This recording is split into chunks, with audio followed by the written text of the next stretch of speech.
A paz do Senhor, bom dia. Hoje mais uma leitura da Bíblia. Vamos firmes e fortes, nosso plano.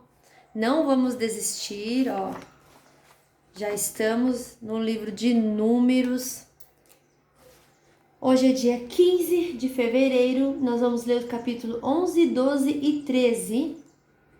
Hoje é dia 15, vamos ler os capítulos 11, 12 e 13 do livro de Números. Vamos lá então. Capítulo 11. O povo reclama em Taberá. Por estarem passando por muitas dificuldades, os israelitas começaram a se queixar a Deus, o Senhor. Quando o Senhor ouviu suas reclamações, ficou irado e fez cair fogo em cima deles. O fogo queimou no meio deles e destruiu uma ponta do acampamento. Então o povo gritou pedindo socorro a Moisés. Moisés orou ao Senhor e o fogo se apagou. Aí puseram naquele lugar o nome de Tabaré, porque ali o fogo do Senhor havia queimado no meio deles. Moisés escolhe 70 ajudantes. Havia estrangeiros viajando com os israelitas. Eles estavam com muita vontade de comer carne. E até mesmo os israelitas começaram a reclamar, dizendo: Ah, se tivéssemos um pouco de carne para comer! No Egito comíamos quanto peixe queríamos e era de graça. E que saudade dos pepinos, dos melões, das verduras, das cebolas e dos alhos! Mas agora acabaram-se as nossas forças, não há mais nada para comer. E a única coisa que vemos é esse maná. O maná era parecido com pequenas sementes brancas meio amareladas. Ele caía durante a noite com um orvalho. No dia seguinte de manhã, o povo ia apanhá-lo em volta do acampamento. Eles o moíam em moinhos ou o socavam em pilões. Cozinhavam numa panela e faziam pães achatados, que tinham gosto de pão assado com azeite. Então Moisés ouviu o choro do povo. Cada família chorava na entrada da sua barraca. O Senhor ficou muito irado. E Moisés também ficou aborrecido e disse a Deus, o Senhor: Por que me tens tratado tão mal? Por que estás aborrecido comigo? Por que me deste um trabalho tão pesado de dirigir todo esse povo? Eu não fiz este povo, nem dei à luz a essa gente. Por que me pedes que me faça como uma babá e os carregue no colo como criancinhas para a terra que juraste dar aos seus antepassados? Onde poderia eu conseguir carne para dar a esse povo? Eles vêm chorar perto de mim e dizem que querem comer carne. Eu sozinho não posso cuidar de todo esse povo. Isso é demais para mim. Se vais me tratar desse jeito, tem pena de mim, mate-me. Se gosta de mim, não deixe que eu continue sofrendo desse jeito. O Senhor Deus respondeu a Moisés: Reúna para mim 70 homens que você sabe que são líderes. Então os mais respeitados do povo de Israel, leve-os até a tenda sagrada e fique ali com eles. Então eu descerei e falarei com você ali. Tirarei uma parte do espírito que lhe dei e darei a eles, para que o ajudem no pesado trabalho de cuidar do povo. Assim, você não precisará fazer isso sozinho. Agora, diga ao povo o seguinte: purifique-se para amanhã, vocês vão comer carne. O Senhor ouviu vocês chorando e dizendo que queriam carne e que passavam bem no Egito. Por isso o Senhor lhes dará carne e vocês a comerão. E não só comerão um dia, nem 2, nem 5, nem 10, nem 20, mas durante um mês inteiro, até que saia pelos seus narizes e vocês ficarem com nojo. Pois vocês rejeitaram o Senhor que está no meio de vocês e se queixaram dizendo que nunca deveriam ter saído do Egito. Moisés disse: Estou levando 600.000 homens e tu dizes que vai dar essa gente carne para comer o mês inteiro? Onde haveria tantas ovelhas e vacas para matar, a fim de que todos ficassem satisfeitos? Será que todos os peixes do mar juntos poderiam alimentar essa gente? Porém o Senhor Deus respondeu a Moisés: Será que eu tenho tão pouco poder?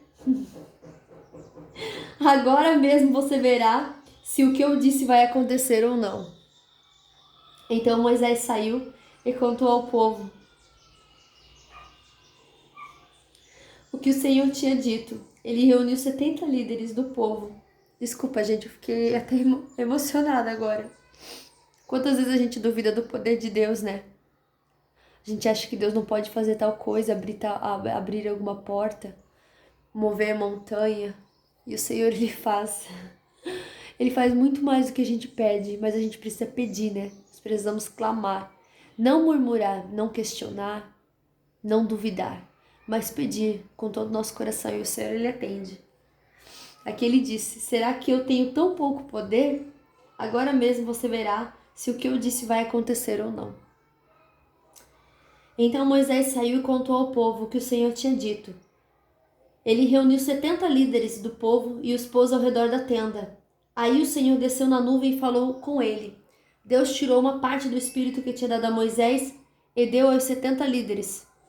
Quando o Espírito veio sobre eles, eles começaram a falar alto, como profetas, porém isso durou pouco tempo. 2 dos 70 líderes ficaram no acampamento e não foram até a tenda sagrada. Um se chamava Eldade e o outro Medade. O Espírito veio sobre eles e eles também começaram a falar alto como profetas.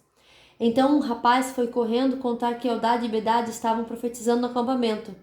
Aí Josué, filho de Nun, que desde a sua mocidade era auxiliar de Moisés, foi logo dizendo: Moisés, meu chefe, não deixe que eles façam isso. Moisés respondeu: Por que você está preocupado com os meus direitos quando eu é que deveria estar? Eu gostaria que o Senhor desse o seu espírito a todo o seu povo e fizesse com que todos fossem profetas. Depois Moisés e os 70 líderes do povo de Israel voltaram para o acampamento. Deus manda codornas. De repente o Senhor mandou um vento que trouxe do mar bandos de codornas. Elas caíram no acampamento e em volta em todas as direções, a uma distância de uns 30 quilômetros, e cobriam o chão em montes de quase 1 metro de altura. Nossa! Assim, todo aquele dia, toda aquela noite, todo o dia seguinte, o povo trabalhou catando codornas. Ninguém juntou menos de 1.000 quilos e espalharam as codornas ao redor do acampamento para secar. Quando havia muita carne para comer, o Senhor ficou irado com o povo e os castigou com uma terrível epidemia, que matou muita gente. Por isso puseram naquele lugar o nome de Kibrote Ataavá, que quer dizer as sepulturas do desejo, pois ali foram sepultadas as pessoas que estavam loucas de vontade de comer carne. Depois os israelitas ficaram até Azerote e acamparam ali. Capítulo 12. O castigo de Miriam.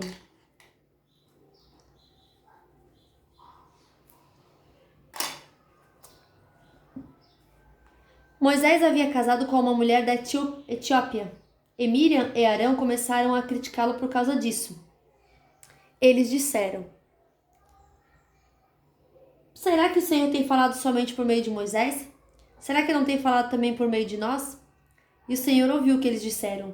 Moisés era um homem humilde, o mais humilde do mundo. Logo em seguida, o Senhor disse a Moisés, a Arão e a Miriam: Vocês três aí, vão para a tenda sagrada. Eles foram, e o Senhor desceu na coluna de nuvem e ficou na entrada da tenda. Depois chamou a Arão e Miriam, e quando eles chegaram, Deus disse: Agora escutem o que eu vou dizer. Quando há profetas entre vocês, eu apareço a eles em visões e falo com eles em sonhos. Com o meu servo Moisés é diferente, pois eu o coloquei como responsável por todo o meu povo. Pois eu falo com ele face a face, claramente, e não por meio de comparações. Ele até já viu a minha forma. Como é que vocês se atrevem a falar contra o meu servo Moisés? E aí o Senhor Deus foi embora, muito irado com eles. Assim que Deus saiu, a nuvem que estava sobre a tenda desapareceu. No mesmo instante, Miriam foi atacada por uma terrível doença de pele, que ficou branca como a neve. Arão olhou para Miriam e viu que de fato ela estava atacada por aquela doença. Aí Arão disse a Moisés: Por favor, chefe, eu lhe peço que não nos faça sofrer o castigo por causa desse pecado que cometemos no momento de loucura. Não deixe que Miriam seja como um aborto que nasce com metade do corpo destruído. Então Moisés orou assim a Deus, o Senhor: Ó Deus, eu te peço que a cures. E o Senhor respondeu a Moisés: Se o pai de Miriam tivesse cuspido no rosto dela, ela teria ficado humilhada durante 7 dias. Então, que ela seja expulsa do acampamento e fique lá fora 7 dias, depois será trazida de volta. Assim, Miriam ficou 7 dias fora do acampamento, e o povo não partiu dali enquanto ela não foi trazida de novo para o acampamento. Depois disso, o povo saiu de Azerote e acampou no deserto de Parã. Capítulo 13. Os espiões. O Senhor Deus disse a Moisés: Mande alguns homens para espionar a terra de Canaã, a terra que eu vou dar aos israelitas. Em cada tribo escolha um homem que seja líder. Do deserto de Parã, Moisés enviou os espiões, de acordo com as ordens de Deus, o Senhor. Todos eram chefes da tribo do povo de Israel. São estes os seus nomes: tribo Ruben, chefe, Samua, filho de Zacur. Tribo Simeão, chefe, Safate, filho de Ori. Tribo Judá, chefe, Caleb, filho de Jefoné. Tribo Issacar, chefe, Igal, filho de José. Tribo Efraim, chefe, Oséias, filho de Num. Tribo Benjamim, chefe, Palti, filho de Rafu. Tribo Zebulon, chefe, Gadiel, filho de Sodi. Tribo Manassés, chefe, Gade, filho de Suzi. Tribo Dan, chefe, Amiel, filho de Gamali. Tribo Aser, chefe, Setur, filho de Micael. Tribo Naphtali, chefe, Nabi, filho de Vofsi. Tribo Gade, chefe, Geuel, filho de Maqui. São esses os nomes dos homens que Moisés mandou espionar a terra. Ele mudou o nome de Oséias, filho de Num, para Josué. Quando Moisés os mandou espionar a terra de Canaã, disse aos homens o seguinte: Vão para a região sul e subam pelas montanhas. Vejam bem que terra é essa. Vejam também se o povo que mora nela é forte ou fraco, se são poucos ou muitos. Vejam se a terra onde esse povo mora é boa ou ruim, se as suas cidades têm muralhas ou não. Examinem também a qualidade da terra, se é boa para plantar ou não. Vejam se há matas, tenham coragem e tragam algumas frutas da terra. Estava na época da primeira colheita de uvas. Assim, os homens saíram a espionar a terra, desde o deserto de Zin até Reob, perto da subida de Amate. Eles subiram pela região sul e foram até Hebron. Ali viviam Aimã, Sesai e Talmai, descendentes de uma raça de gigantes chamados Anaquins. Hebron tinha sido construída 7 anos antes de Zoan, no Egito. Depois chegaram no vale de Escol e ali cortaram o galho de uma parreira com um cacho de uvas, que 2 homens carregavam pendurado numa vara. Eles pegaram também romãs e figos, chamaram aquele lugar de Vale de Escol, por causa do cacho de uvas que eles haviam cortado ali. Depois de espionarem a terra há 40 dias, eles voltaram a Cádiz, no deserto de Parã, onde estavam Moisés, Arão e todo o povo de Israel. E contaram a eles e a todo o povo o que tinham visto, e mostraram as frutas que haviam trazido da terra. Eles disseram a Moisés: Nós fomos até a terra onde você nos enviou. De fato, ela é boa e rica, como se pode ver por estas frutas. Mas os que moram lá são fortes, e as cidades são muito grandes e têm muralhas. Além disso, vimos ali os descendentes dos gigantes. Os amalequitas moram na região sul da terra. Os heteus, os jebuseus e os amorreus moram nas montanhas. Os cananeus vivem perto do mar Mediterrâneo e na beira do rio Jordão. Aí o povo começou a reclamar contra Moisés. Mas Caleb os fez calar e disse: Vamos atacar agora e conquistar a terra deles. Nós somos fortes e vamos conseguir isso. Porém, os outros que tinham ido com ele disseram: Não podemos atacar aquela gente, pois é mais forte do que nós. Assim, espalharam notícias falsas entre os israelitas a respeito da terra que havia espionado. Eles disseram: Aquela terra não produz o suficiente nem para alimentar os seus moradores. E os homens que vimos lá são muito altos. Também vimos ali gigantes, os descendentes de Anak, perto deles. Nós nos sentimos tão pequenos como gafanhotos, e para eles também parecíamos gafanhotos. Fim da nossa leitura de hoje. Que Deus abençoe você, a sua vida. E te digo uma coisa. Tá ficando interessante agora, né? Claro que teve um pouquinho de descendentes, né? Algumas coisas sobre leis, né? Que eram do Antigo Testamento. E agora, de fato, a gente vai entrar em várias histórias que vão nos trazer grandes ensinamentos. Principalmente essa história aqui, Foram lá, visitaram a terra, né?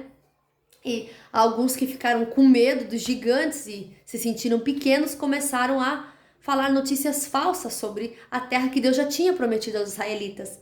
Mas Caleb disse: Vamos lá e vamos conquistar a terra que Deus nos prometeu. E amanhã continuamos com a nossa leitura. Que Deus abençoe você e a sua vida. Fique firme e forte em Cristo. Não deixe de fazer essa leitura da Bíblia, tá? Que é muito importante para a sua vida espiritual.